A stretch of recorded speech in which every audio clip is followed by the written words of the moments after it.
Welcome to the bold analysis. The stage is set for the Kenyan soldiers to be deployed to Haiti. And according to the latest report that emerged, is that Kenya sent an advance team so that they could go and gather more intelligence, and that would actually guide the framework of the police deployment in Haiti. But what the former CDF is saying, Kibochi, is a message that needs to reach to William Samoei Arap Ruto.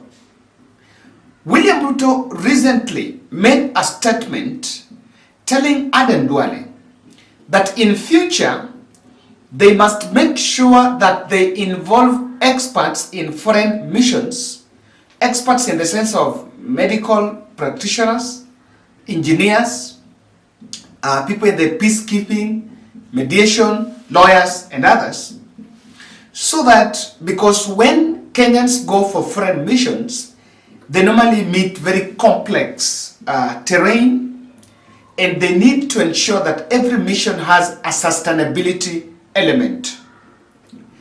But Francis Kibochi, the retired KDF boss, reveals a shocking revelation why Kenyan soldiers have died in the past missions abroad in a paper that exposes the danger ahead.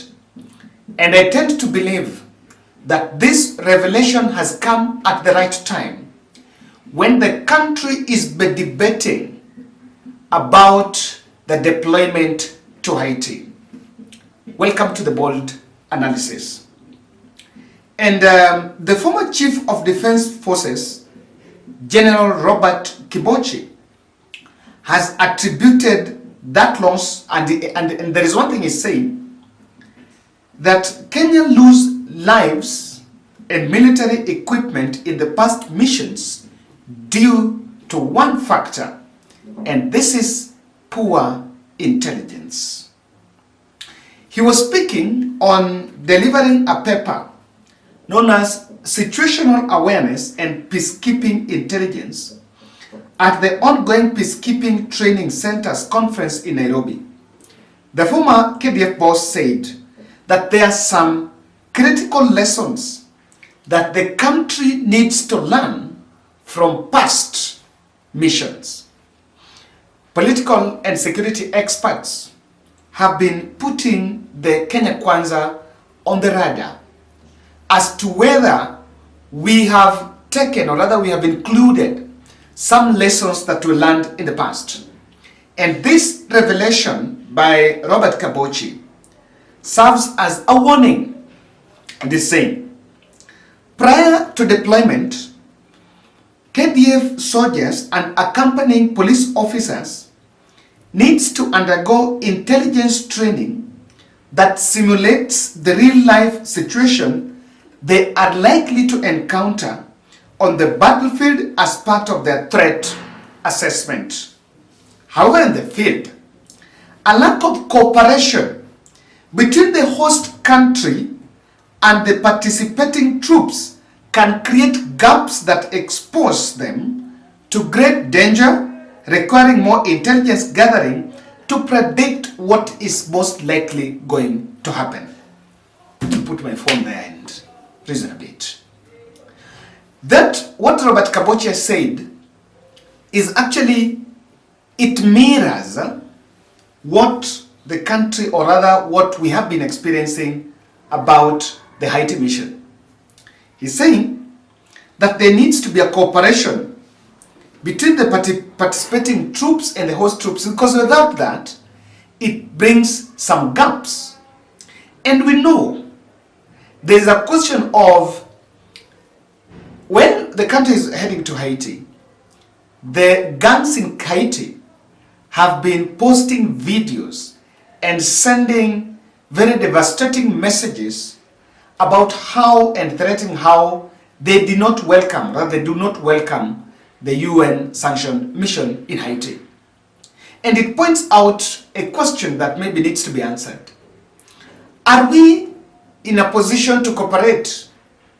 You know, because without that cooperation, there seems to be something not working. And I don't believe, of course, I don't mean that we need to cooperate with the gangs, but we need to cooperate with the host nation.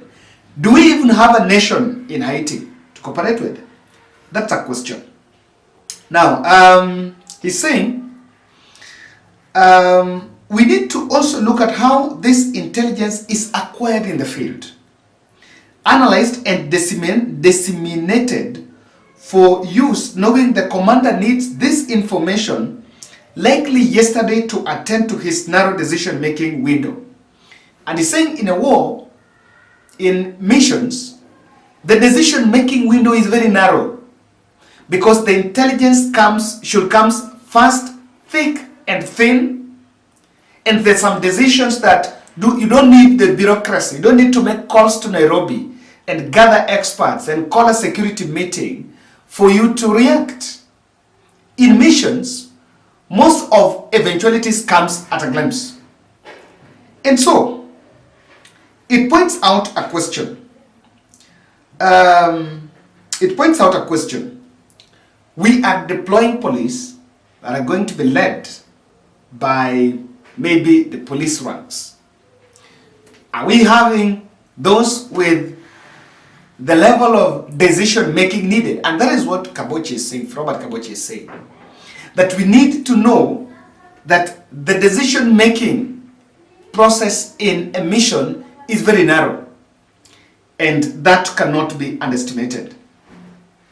They also tend to be less aligned to the transnational, the decisions tends to be not aligned to the transnational AU and UNAU principle, that there are police and civilian spheres and tend to be less embedded in local communities that their missions have.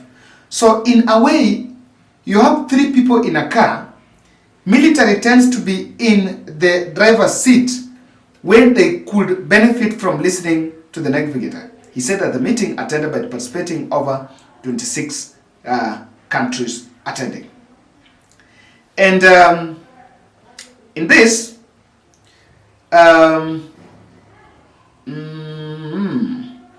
he's saying, another person, Dr. Peter Zahudal, is saying, East African Standby Force noted that militaries around the world tend to focus on armed actors and contributors rather than the broader indicators of violence. Are we going to look at the broader indicators of violence? This revelation by Robert Kibochi, actually Robert Kibochi, serves as a clear warning to William Ruto on what's happening. He has touched about the intelligence, he has touched about the competence, he has touched about the decision-making process, which is very narrow there. And so, what then this arrives at is narrowed into some three, maybe aspects that Kenya Kwanza must put into action, that they must take keen interest on. Kindly subscribe to our channel, click the notification bell and like our video.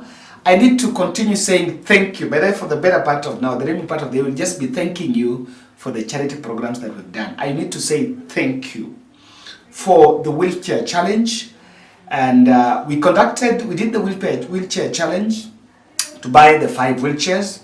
And in the course of that fundraiser, one of our subscribers here who ran some NGO decided to support those women with some residential training for 5 days, especially actually with the children, somewhere out of Nairobi. And that training is ending this coming weekend.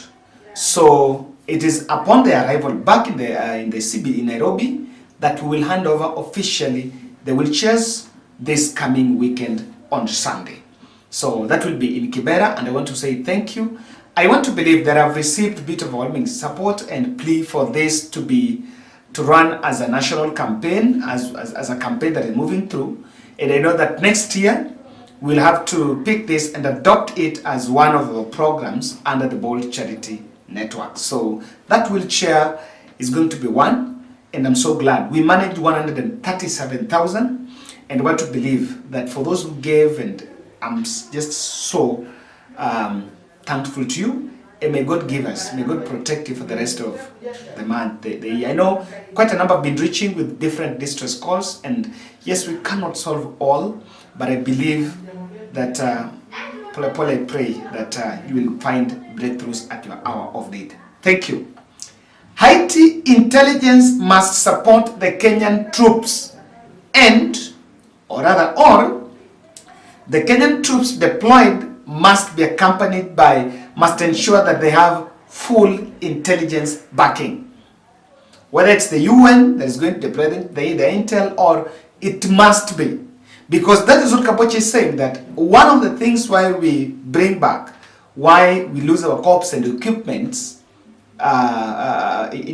in missions, is because of poor intelligence. So because of that poor intelligence, our troops find themselves in very unforeseen circumstances where they cannot get out alive. Number two, from this, public participation on missions should be extensive, and if there is a sector that is well endowed with the resources, with the institutional memory, is the military.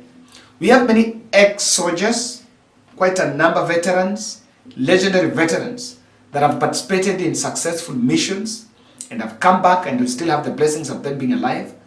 I think as we engage the experts, even at the international level, we also need to gather more intel, information, and knowledge from the gold that we have in the country, the gold of our ex-soldiers. Number three, Haiti deployment could be a danger terrain, and I think as we continue to navigate that decision, maybe the windows for review should not be closed. Thank you. That's my take.